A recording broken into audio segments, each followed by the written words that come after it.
Hello everyone. इस video में हम लोग करेंगे इंडेक्स क्वेश्चन पेज 187 के। सबसे पहला क्वेश्चन है, हमें ऐसा क्यों एडवाइस किया जाता है? Why are we normally advise to take bland and nourishing food when we are sick? जब हम बीमार होते हैं तो हमें ज़्यादा मिर्च मसाला और ये सब खाने को मना किया जाता है। डॉक्टर कहते हैं लिक्विड ज़्यादा लो, पानी ज़्यादा लो, हर चीज़ का ध्यान रखो और बहुत ज़्यादा मिर्च मसाले ना लो। ऐसा क्यों बोला जाता है? जब हम लोग बीमार होते हैं ना तो हमारी बॉडी वीक हो जाती है, ठीक है, और हमारा डाइजेस्टिव सिस्टम ढंग से फंक्शन नहीं करता है, क्योंकि हमारा बीमार होने पे डाइजेस्टिव सिस्टम, बॉडी का जो रिएक्शन है थोड़े स्लो पड़ जाते हैं। ऐसे में अगर हम ऐसा खाना लेंगे जिसको डाइजेशन के लिए थोड़ा ज्यादा टाइम चाहिए, ज्यादा मेहनत लगेगी, तो वो टाइम लेगा और प्लस बॉडी के लिए सही नहीं रहेगा। तो ऐसे में हम लोग ऐसा खाना लेते हैं जो न्यूट्रिएंट से भरपूर हो एंड मोस्ट इंपॉर्टेंटली जिसकी वजह से ना हमारी बॉडी को जिसको डाइजेस्ट करने में टाइम ना लगे, ठीक है, क्योंकि हमारी जो इम्यूनिटी है बॉडी की वो थोड़ी कम हो जाती है इन्फेक्शन या बीमारी के टाइम पे। इसीलिए ब्लैंड और नरिशिंग फूड हमें दिया जाता है ताकि हमारी रिकवरी ज़्यादा से ज़्यादा हो। जितना न्यूट्रिशन लेंगे उतनी जल्दी बॉडी रिकवर करेगी एंड हम उसको इजीली डाइजेस्ट भी कर पाएं और हमारा जो भी विटामिन वगैरह लॉस्ट हुए हैं वो सब भी वापस बैलेंस हो जाए, ठीक है। तो इन सब चीज़ों को ध्यान में रखते हुए हम लोग जनरली एडवाइस किया जाता है to take bland and nourishing food जब हम लोग बीमार होते हैं, okay. What are the different means by which infectious disease are spread? किस तरह से इन्फेक्शियस डिजीज स्प्रेड हो सकती है? देखिए, इन्फेक्शियस डिजीज जो होती है ना वो होती है जो किसी भी एक पर्सन से दूसरे पर्सन में स्प्रेड हो जाए, ठीक है। जैसे कोरोना हो गया, ठीक है, जैसे कोई भी कॉमन कोल्ड हो गया, ठीक है, जैसे मलेरिया हो गया। So all this diseases are infectious disease to one person to another person बड़े आराम से स्प्रेड हो जाए। लेकिन ये मोस्टली जो स्प्रेड होती हैं they are spread like they get mostly spread through water, air, vector such as mosquito, sexual contact, physical contact, मतलब जो पर्सन बीमार है उसके साथ फिजिकल कॉन्टैक्ट की वजह से, उसके अलावा water, air, vector, sexual contact, इस सब की वजह से, प्लस कई बार कुछ बीमारियां ऐसी होती हैं क्योंकि वो पर्सन ने जो सामान यूज किया उसमें जर्म्स रह गए उसके, तो वो पर्सन उस सामान को अगर हम छू लेंगे या फिर उसको यूज करेंगे तो वो बीमारी हमारे अंदर आ सकती है। So this is one of the thing which can happen. So ये इन्फेक्शियस डिजीज है। और जो नॉन इन्फेक्शियस डिजीज होती है वो ऐसे फैलती नहीं है, ठीक है, उनके रीजंस अलग होते हैं। दे आर नॉट लाइक जो एक पर्सन से दूसरे पर्सन में फैल जाए। Now we will come to third question, what precautions can you take in your school to reduce the incidence of infectious disease? आप क्या प्रिकॉशंस लेंगे कि आपके स्कूल के अंदर इन्फेक्शियस डिजीज कम से कम हो? सो जैसे आप एक सिंपल सी चीज सोचो, कोई भी बीमारी अगर हो रही है, ठीक है, पानी की वजह से, गंदे पानी खानी, तो सबसे पहले तो खाना और पानी को ही साफ बना दें, ठीक है, क्लीन और सेफ वाटर प्रोवाइड करें। जो टॉयलेट इतने गंदे रहते हैं उससे इन्फेक्शन फैल सकता है, तो टॉयलेट को क्लीन रखें।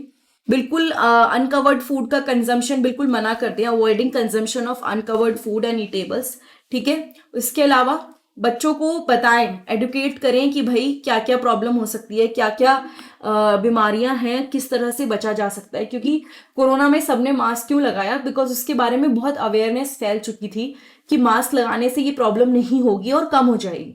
तो मास्क लगाने से क्या होता था ना कि लोग उस चीज को फॉलो कर रहे थे, तो यही चीज अभी देखने को मिलेगी। इसके अलावा बैलेंस डाइट फॉलो की जाए, क्योंकि बैलेंस डाइट से हमारी बॉडी में अगर कोई इन्फेक्शन आ भी गया तो उसको फाइट करने की ताकत मिलेगी और डेफिशिएंसी डिजीज तो होंगी ही नहीं, ठीक है। कहीं पे भी पानी रुका हुआ है, कुछ ऐसी बीमारियां होती हैं जिसमें मच्छर बहुत बड़ा रोल प्ले करते हैं और वो जहां पे पानी रुका हुआ होता है, पानी इकट्ठा होता है, वहां पे पैदा होते हैं। तो ऐसे में हमें उन्हें अवॉइड करना है, मतलब जहां पे मच्छर वच्छर इस तरह से दिखें उसको अवॉइड करना है, सिचुएशन को प्रोड्यूस होने से कि वो अंडे दें अपने।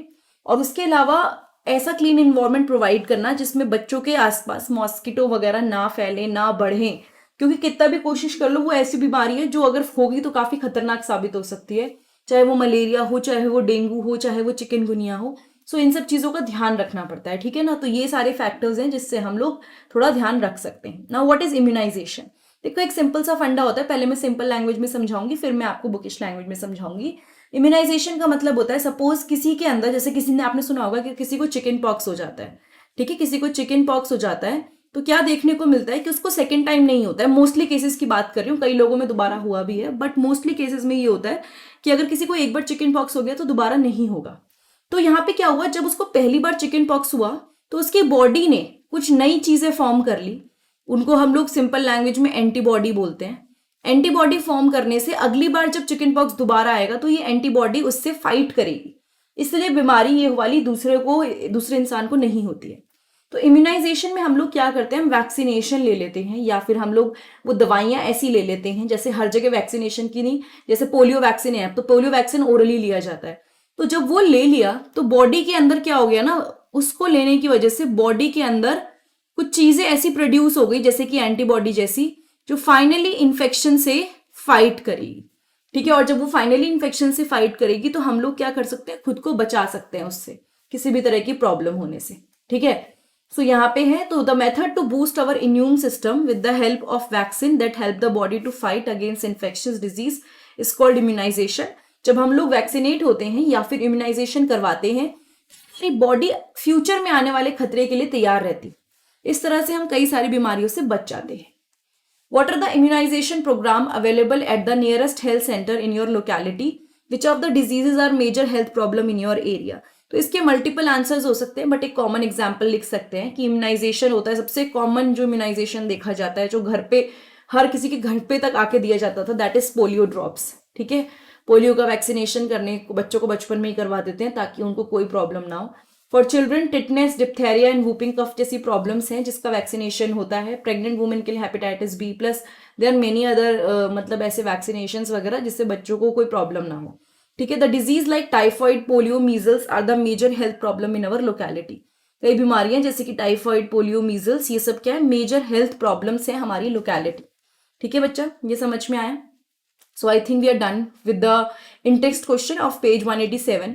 ये वीडियो आपको थोड़ी भी अच्छी लगी है तो प्लीज चैनल को सब्सक्राइब जरूर कीजिएगा। नीचे डिस्क्रिप्शन बॉक्स में आप लिंक सारे चेक करिएगा, एंड मेन आप चैनल के पेज पे प्लेलिस्ट पे जाके चेक करिएगा, जो जो मैंने प्लेलिस्ट बनाई हुई है 9th 10th की, साइंस की mostly 6 to 10th and 11 to 12 biology मैंने कवर करी है, जिसको आप चेक कर सकते हैं।